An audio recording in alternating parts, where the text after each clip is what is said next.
नमस्कार दोस्तों, स्वागत है आपका अपने YouTube चैनल पर। दोस्तों, मैं Pushkar Saini.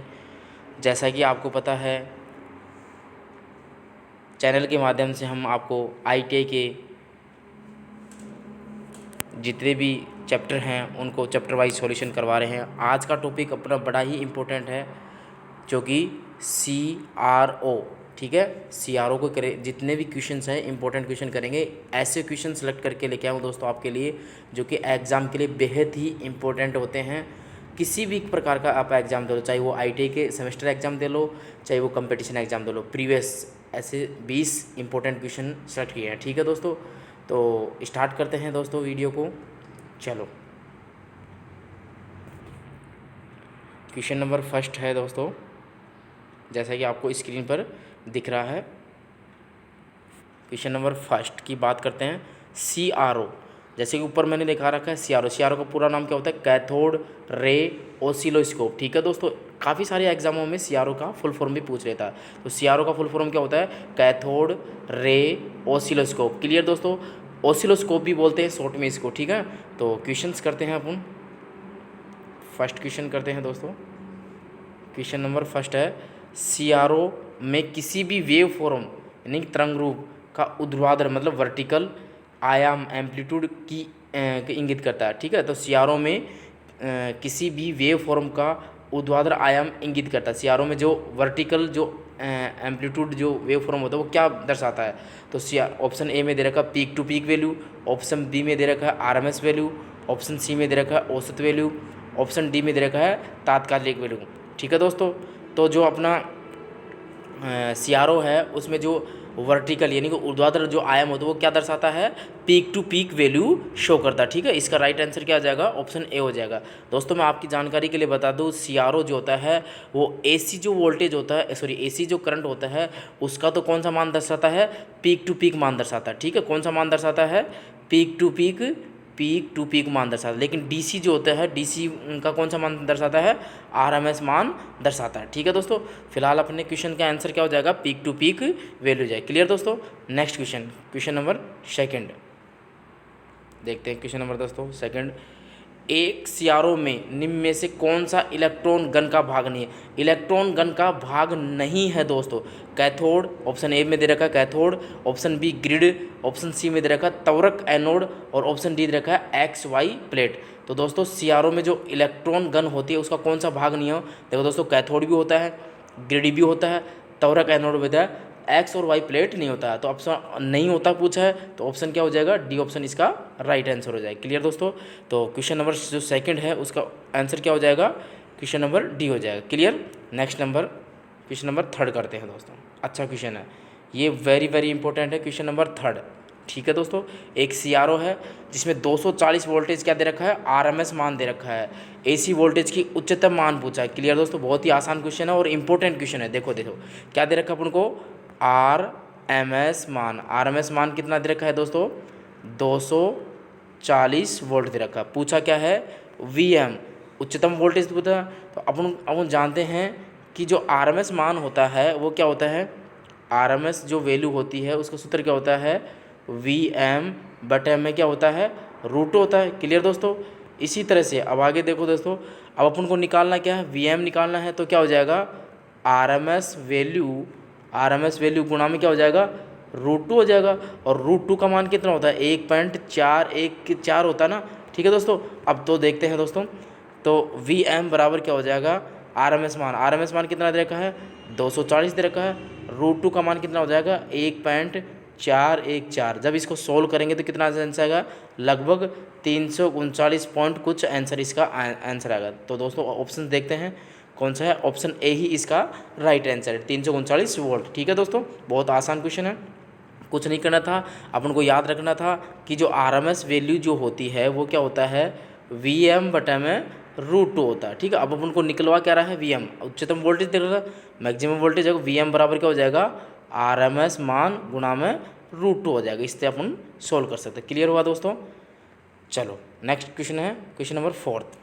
Question number fourth है, CRO का कौन सा हिस्सा ट्रेस की तीव्रता को नियंत्रण करता है? तीव्रता मतलब इंटेंसिटी को क्लियर करता है। ठीक है दोस्तों, उसको नियंत्रित करता है, कंट्रोल करता है। तीव्रता को कंट्रोल कौन करता है? Option A power on, option B CAL switch, option C trigger switch, option D दे रखा है इंटेंसिटी। इंटेंसिटी को बोलते हैं तीव्रता। तो देखो दोस्तों ऑप्शन में तीव्रता दे रखा है और यहाँ इंटेंसिटी दे रखा है, तो वैसे ही अपना ऑप्शन इंटेंसिटी हो जाएगा। ठीक है दोस्तों, क्वेश्चन नंबर 5 की तरफ देखते हैं दोस्तों। क्लियर दोस्तों? क्वेश्चन नंबर 5 अच्छा क्वेश्चन है दोस्तों और आसान क्वेश्चन है और बार बार रिपीट होता रहता है, खासतौर पर ITI के जो सेमेस्टर एग्जाम होते हैं उनमें ये आता रहता है। क्वेश्चन नंबर 5, CRO का दिल किसे कहते हैं? Heart of CRO, cathode ray oscilloscope है, उसका हार्ट किसे कहते हैं? तो ऑप्शन ए में दे रखा है ट्रिगर सर्किट, ऑप्शन बी में दे रखा है CRT, ऑप्शन सी में दे रखा है एम्पलीफायर और ऑप्शन डी में दे रखा है स्वीप जनरेटर। तो जो अपना जो CRO होता है, कैथोड रे ऑसिलोस्कोप होता है, उसका जो हृदय होता है या दिल होता है या हार्ट होता है वो क्या होता है? CRT होता है। अब ये CRT जो होता है ये क्या होता है? इसकी जो एक पिक्चर ट्यूब होगी, एक तरह से एक तरह पर्दा होगा, तो इसका CRT का फुल फॉर्म भी पूछ लेता है, साथ साथ इसका भी देख लेते हैं। CRT का फुल फॉर्म क्या होता है? C का मतलब होता है कैथोड, R का मतलब रे और T मतलब ट्यूब, कैथोड रे ट्यूब होता है। क्लियर दोस्तों? CRT का पूरा नाम क्या होता है? कैथोड रे ट्यूब होता है। क्लियर? तो अपना आंसर क्या हो जाएगा? CRT हो जाएगा। चलो क्वेश्चन नंबर 6 की तरफ चलते हैं। चलो बहुत ही इंपॉर्टेंट क्वेश्चन है दोस्तों। क्वेश्चन नंबर 6, CRO किसके सिद्धांत पर कार्य करता है? CRO किसके सिद्धांत पर कार्य करता है? बताओ दोस्तों, किस पर कार्य करता है? चलो ऑप्शन ए में दे रखा है वोल्टमीटर के सिद्धांत पर, ऑप्शन बी में दे रखा है वाटमीटर के सिद्धांत पर, ऑप्शन सी एमीटर के सिद्धांत पर, ऑप्शन डी में दे रखा है किलोवाट हावर यानी KWH मीटर के सिद्धांत पर। तो जो अपना CRO किस सिद्धांत पर कार्य करता है दोस्तों, आप भी अपना जो जवाब है कमेंट बॉक्स में कमेंट्स कर सकते हो ताकि अपनी नॉलेज को आप इंप्रूव कर सकते हो। ठीक है दोस्तों, तो जो CRO होता है किस सिद्धांत पर कार्य करता है? वोल्टमीटर के सिद्धांत पर कार्य करता है। ठीक है दोस्तों, तो ऑप्शन ए इसका राइट आंसर हो जाए। क्वेश्चन नंबर 7 की बात करते हैं, 7 नंबर का क्वेश्चन है। अच्छा क्वेश्चन है दोस्तों, ये भी सारे क्वेश्चन इंपॉर्टेंट होते हैं जो कि लगभग प्रीवियस पेपरों में जैसे DMRC है, ISRO है, नोएडा मेट्रो है और जो अपने ITI के एग्ज़ाम है और इंस्ट्रक्टर के एग्ज़ाम है उनमें आए हुए क्वेश्चन है। ये टोटल जो 20 क्वेश्चन है सारे के सारे किसी न किसी एग्ज़ाम में पूछे गए हैं। ठीक है दोस्तों, तो अच्छे से इनको रीड करना है, बार बार रिपीट करने से बार बार पढ़ने से इनको याद हो जाएंगे अपने।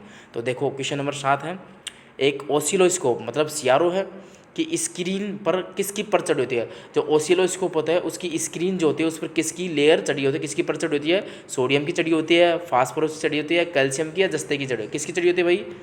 किसकी चढ़ी होती है? चलो जो अपना जो CRO है उसकी स्क्रीन पर किसकी चढ़ी होती है? फास्फोरस की कोटिंग होती है या फास्फोरस की लेयर चढ़ी होती है। ऑप्शन बी इसका राइट आंसर हो जाएगा। अब देखो भाई क्वेश्चन नंबर 8 की तरफ चलते हैं। क्वेश्चन नंबर 8, CRO में इनपुट सिग्नल किसे प्रदान किया जाता है? CRO में जो इनपुट सिग्नल होता है वो किसे प्रदान करेंगे? क्षैतिज एम्पलीफायर को यानी कि हॉरिजॉन्टल एम्पलीफायर। ठीक है, क्षैतिज प्रवर्धक को क्या बोलते हैं? क्षैतिज प्रवर्धक को क्या बोलते हैं? Horizontal amplifier. ऑप्शन बी में दे रखा ऊर्ध्वाधर प्रवर्धक यानी कि वर्टिकल एम्पलीफायर। ऑप्शन सी में दे रखा है आरी दांत दोलित्र मतलब साठूथ जनरेटर और डी दे रखा उपरोक्त सभी। तो जो अपना CRO होता है, CRO में इनपुट जो होता है किसके देते हैं? वो जो वर्टिकल एम्पलीफायर है तो उसको देते हैं। तो ऑप्शन नंबर बी इसका राइट आंसर है। क्लियर दोस्तों? चलो क्वेश्चन नंबर 9 की तरफ चलते हैं। क्वेश्चन नंबर 9 अच्छा क्वेश्चन है दोस्तों। क्वेश्चन नंबर 9, दोलनदर्शी मतलब CRO होगा उसकी सुग्राहिता। तो CRO की जो सुग्राहिता किस में नापी जाती है? मीटर प्रति वोल्ट में नापी। ये भी पूछ सकता है कि CRO की जो सुग्राहिता किस में? मीटर प्रति वोल्ट में। मीटर प्रति वोल्ट में CRO की सुग्राहिता। ये भी क्वेश्चन पूछ सकता है अलग से कि जो CRO होता है उसकी सुग्राहिता किस में नापी जाती है। तो अपना आंसर क्या हो जाएगा? मीटर प्रति वोल्ट हो जाएगा। क्लियर दोस्तों? चलो अब इस क्वेश्चन में क्या पूछा है कि जो CRO होता है उसकी सुग्राहिता किसके द्वारा निर्धारित की जाती है? ए ऑप्शन क्षैतिज प्रवर्धक के द्वारा, बी ऑप्शन ऊर्ध्वाधर प्रवर्धक के द्वारा, सी CRT के द्वारा, डी स्विफ्ट जनरेटर के द्वारा। तो CRO की जो सुग्राहिता होता है, सेंसिटिविटी होती है, किसके द्वारा निर्धारित की जाती है? ऑप्शन बी इसका राइट आंसर हो जाएगा। ऊर्ध्वाधर प्रवर्धक मतलब कि वर्टिकल एम्पलीफायर के द्वारा इसकी सुग्राहिता को निर्धारित किया जाता है। क्लियर दोस्तों? नेक्स्ट क्वेश्चन है क्वेश्चन नंबर 10। चलो क्वेश्चन नंबर 10, क्वेश्चन नंबर 10 देखो, कैथोड रे दोलनदर्शी मतलब CRO की सुग्राहिता होती है। ठीक है, वही है वोल्ट मीटर में होती है, वोल्ट बटा में सॉरी मीटर बटा में वोल्ट में होती है। आपसे ये पूछ ले कि जो वोल्ट मीटर होता है उसकी सुग्राहिता किस में होती है? तो मीटर बटा में वोल्ट में होती है। अगले इससे पिछले वाले क्वेश्चन में किया था ना अपन ने। अब इस वाले क्वेश्चन में क्या पूछ रखा है कि कैथोड जो किरण दोलनदर्शी होता है, सीआरओ होता है, उसकी सुग्राहिता क्या होती है। ऑप्शन ए में दे रखा ऊर्ध्वाधर प्रवर्धक की लंबी के समानुपाती, गेन होता है, लंबी का मतलब क्या है, गेन के व्युत्क्रमानुपाती मतलब इन्वर्सली प्रोपोर्शनल। ऑप्शन बी जो वर्टिकल एम्पलीफायर है उसकी लंबी के समानुपाती, समानुपाती का मतलब होता है प्रोपोर्शनल। सी क्षैतिज प्रवर्धक की लंबी के समानुपाती, डी इनमें से कोई नहीं। तो जो अपना जो सीआरओ होता है उसकी सुग्राहिता होती है वो क्या होता है, ऊर्ध्वाधर जो प्रवर्धक होता है उसकी लंबी के समानुपाती होता है। जो वर्टिकल एम्पलीफायर होता है उसका जो गेन होता है उसके समानुपाती होता है। ऑप्शन 20 का राइट आंसर हो जाए। क्लियर दोस्तों। क्वेश्चन नंबर 11 की तरफ चलते हैं। क्वेश्चन नंबर 11 नंबर का क्वेश्चन देखते हैं।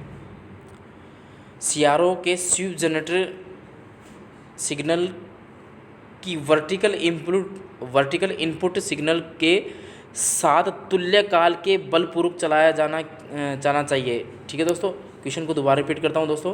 क्या पूछ रहा है क्वेश्चन, सीआरओ है उसमें स्वीप जनरेटर सिग्नल जो होता है, स्वीप जनरेटर सिग्नल की जो वर्टिकल इनपुट सिग्नल होता है के साथ तुल्यकालन के बलपूर्वक चलाया जाना चाहिए। ठीक है दोस्तों। क्वेश्चन समझ में आया। क्वेश्चन क्या पूछ रहा है कि जो सीआरओ होता है उसके जो सीआरओ जो होता है, सीआरओ में जो स्वीप जनरेटर का जो सिग्नल होता है उसकी जो वर्टिकल इनपुट सिग्नल होते हैं के साथ जो तुल्यकालन के बलपूर्वक चलाया जाना चाहिए। किसके साथ बलपूर्वक क्यों चलाना चाहिए, क्यों चलाना चाहिए। ऑप्शन ए में दे रखा स्टेशनरी डिस्प्ले प्रस्तुत करने के लिए, मतलब जो डिस्प्ले होती है, स्क्रीन जो होती है वो स्थिर हो सके उसके लिए। ऑप्शन बी में दे रखा है उच्च इनपुट, ऑप्शन बी में दे रखा उच्च इनपुट मिल सके, और ऑप्शन सी में दे रखा है रिजोल्यूशन बढ़ाया जा सके, और डी में संवेदनशीलता बढ़ाई जा सके। तो सीआरओ में जो अपना वर्टिकल इनपुट सिग्नल होता है वो तुल्यकालन के बलपूर्वक चलाया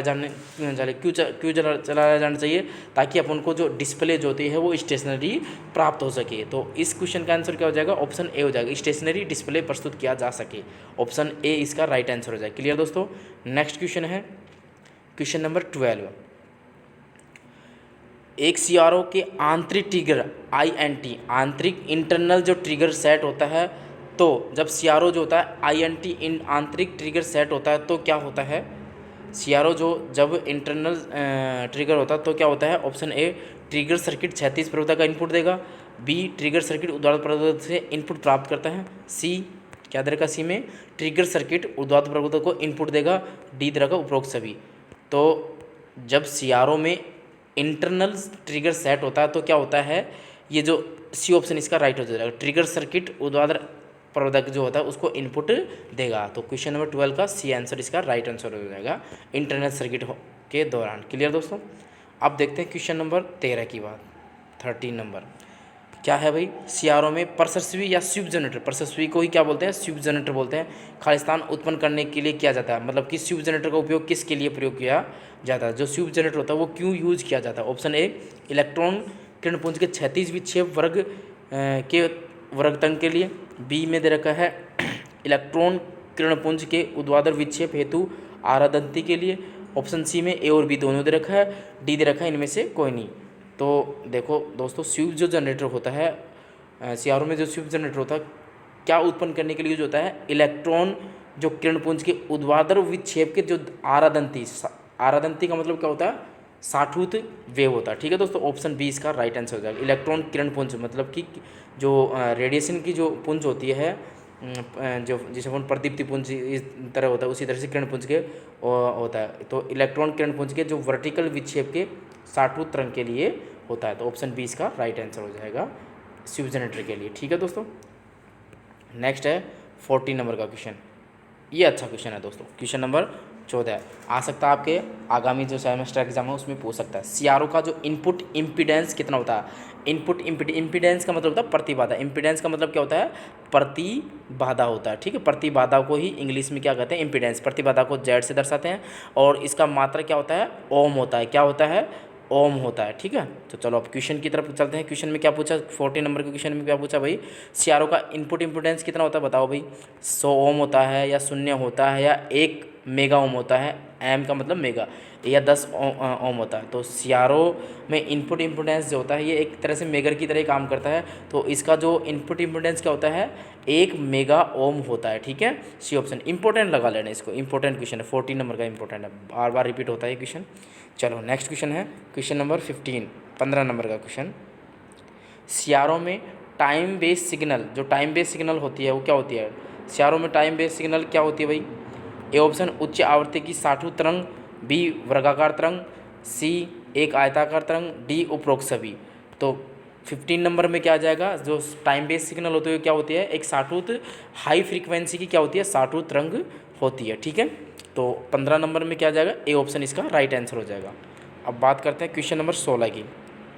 ये तो बहुत अच्छा क्वेश्चन है दोस्तों। क्वेश्चन नंबर 16 डीएमआर से पूछा गया था 2018 का एग्ज़ाम में, सीधा सीधा पूछा गया था ये, तो बहुत ही इंपॉर्टेंट है। 16 नंबर का, सीआरओ में ज़्यादातर एक्वायर्ड कोटिंग का उपयोग किया जाता है। एक्वायर्ड जो कोटिंग, जो फास्फोरस की जो कोटिंग होती है उसे एक्वायर्ड कोटिंग कहते हैं, उसमें उसी का उपयोग क्यों किया जाता है? तो क्यों किया जाता है दोस्तों, देखते हैं। ऑप्शन नंबर ए में क्या दे रखा है, अतिरिक्त उत्सर्जित इलेक्ट्रॉनों को अवशोषित करने के लिए, बी नमी को अवशोषित करने के लिए, सी किरणों को अवशोषित या उत्सर्जित करने के लिए, डी उपरोक्त में से कोई नहीं।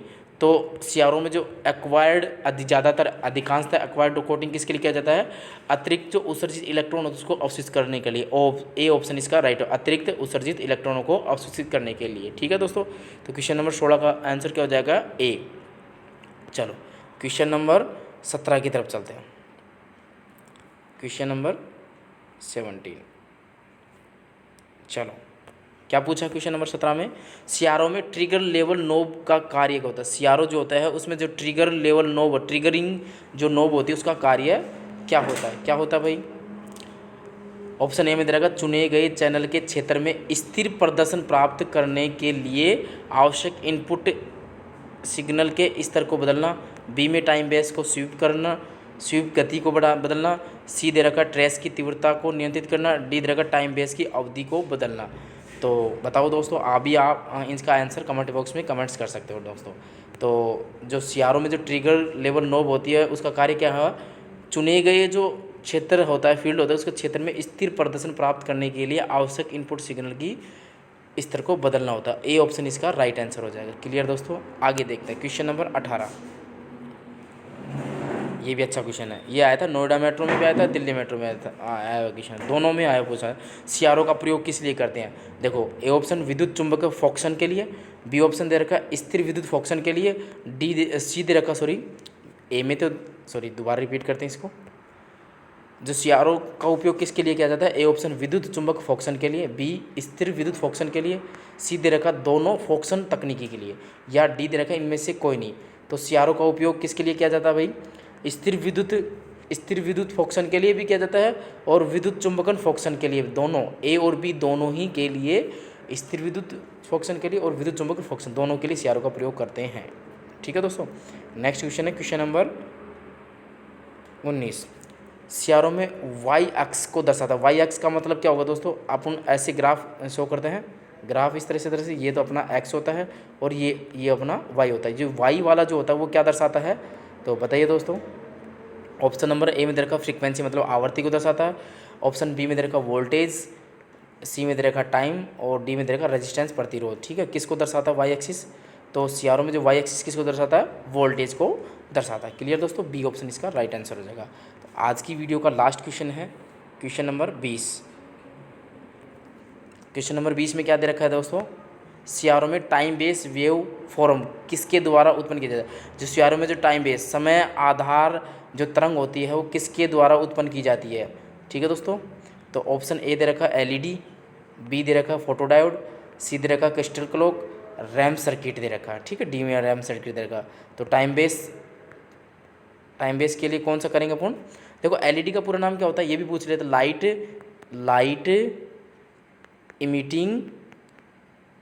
Light emitting diode. सीआरओ का पूरा नाम क्या होता है? लाइट इमिटिंग डायोड होता है। ठीक है दोस्तों, और अब बात करते हैं सीआरओ में जो टाइम बेस जो वेव फॉर्म होता है वो किसके द्वारा उत्पन्न करते हैं? रैम सर्किट के द्वारा उत्पन्न करते हैं। तो डी ऑप्शन इसका राइट आंसर है। तो दोस्तों, ये थे आपके सीआरओ के 20 इम्पोर्टेंट क्वेश्चन। दोस्तों धन्यवाद दोस्तों।